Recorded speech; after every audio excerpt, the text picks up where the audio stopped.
Okay,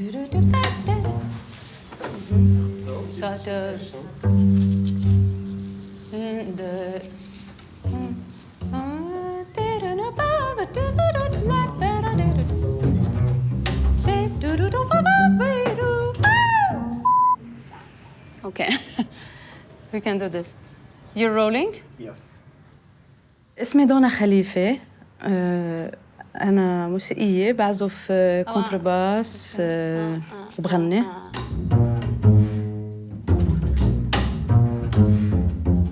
درست بفرنسا عدة أشياء بالموسيقى من بيانو لكل المواد النظرية اللي هي هارموني، كونتربوان وكل التيوري.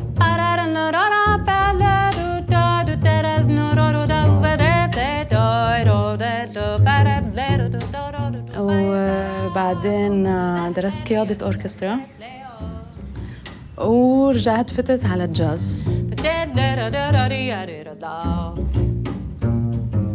ما حسيت بولا لحظة وقفت موسيقى بحياتي. كان في دايماً موسيقى بالبيت وكنت أنا دايماً معرضة للموسيقى وكنت دايماً غني حتى. الكتير مهم نقول إنه بيي كان هنقول موسيقي أوتوديداكت وعنده استوديو تسجيل.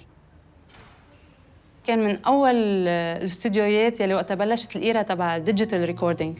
أوكي بدك زيح تكون قاعد هون وفي عندك كل هالسبيكرز والموسيقى والكوميتمنت تبع السيشن ميوزيشن اللي عم بيعمل هون. كانت بلحظة هيك سعادة. بلا ما أفكر إنه شي نهار أنا حكون هون. هولي مسجلينهم زوم مش مسجلينهم هون انفاكت بس مسجلينهم بالبيت فالصوت منه ميكس. غصن فيها وخدش كتفي بطل مفتوح ورميت الطينة من أعلاها إلى أسفلها بنظرة غاضبة فسمعتها تقول بهذه الطريقة أنا أخذت بالونة درست هون بعدين على 19 قررت روح على فرنسا لأنه كان طموحي أن أعمل قيادة أوركسترا. حدا بده يعمل إذا بدك كارير بالكلاسيك كان شوي مأخر بس رحت على 12 سنة وعن جد كنت كل شوي بلش شي تاني أدرس شي تاني كل ما أدرس كل ما اكتشف أنا وين عن جد بدي أروح. اللي أخذته من فرنسا كان كتير منيح بس حسيت سبب أبعد أكتر حبلش ما أحبها ففليت باللحظة المناسبة. بس تكون من هون وبتروح على فرنسا بيتوقعوا دايماً إنه جايين يحضروا شيء بده يحسسهم إنه هن جايين يحضروا شيء من لبنان. خاتش Are they ready you think? I think they should. كنت بعد ما عم بلعب أشياء تبعي كنت عم بلعب أشياء أكتر جاز يعني أو free improvised music. Darkness lingers but always surrenders to loving. Darkest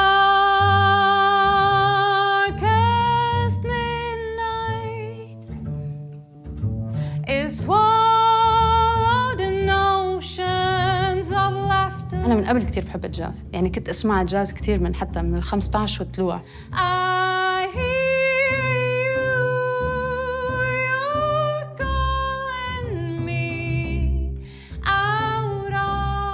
كان عندي حب للإمبروفيزاسيون.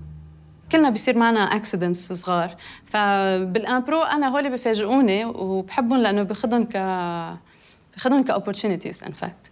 الفكره انك عم تفتح عم بتخلي حالك تكون فيلنرابل قدام عالم وعم بتنبش قدامهم.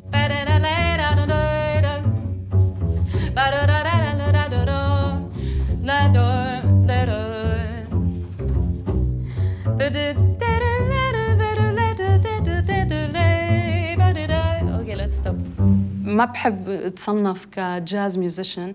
حتى الموسيقى اللي بعملها اوكي فيها جاز كونوتيشنز بس حقيقة هو انه انا من الجاز عم بروح لغير محل.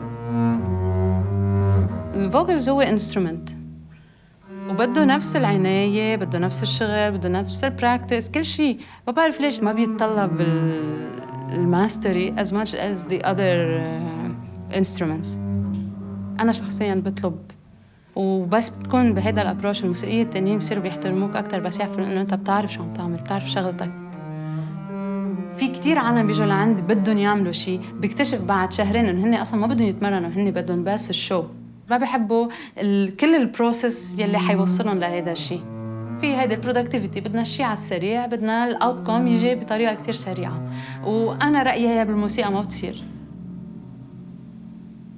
الفانيوز أكتر بتهتم بالأكل وبالبزنس تبعهم، ومينلي الموسيقى بتجي كانترتينمنت، يعني شيء هيك من وقت لوقت إذا ما عاد في شيء ينحكى بيطلعوا لذيذ الموسيقى. في أماكن صغيرة بتحس إنه في العالم بيجوا وبيسمعوا، أو المسارح، والمسارح ما في كتير مسارح.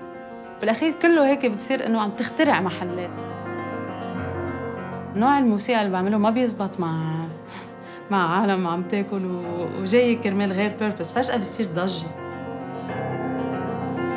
أنا كتير بتأثر فيي مين عم بيسمع، كيف عم بيسمعوا، كيف عم بيطلعوا، قديش متاخدين، قديش مش متاخدين. عرفت؟ كل هول الأشياء كتير بتفرق، خاصة when you're an improviser. بعرف إنه في كتير عالم مثلي بحاجة لأماكن مخصصة لبس إنه نجي نسمع. بالإجمال كل شيء بعمله بالموسيقى هو inspired by أشياء عم بعملها، أشياء عم بعيشها، وأشياء عم بقريها، و a general state of mind. هيك بحب أترك حالي شوي مفتوحة لكل الأوبشنز اللي موجودة بالحياة، وكل شيء بستقبله.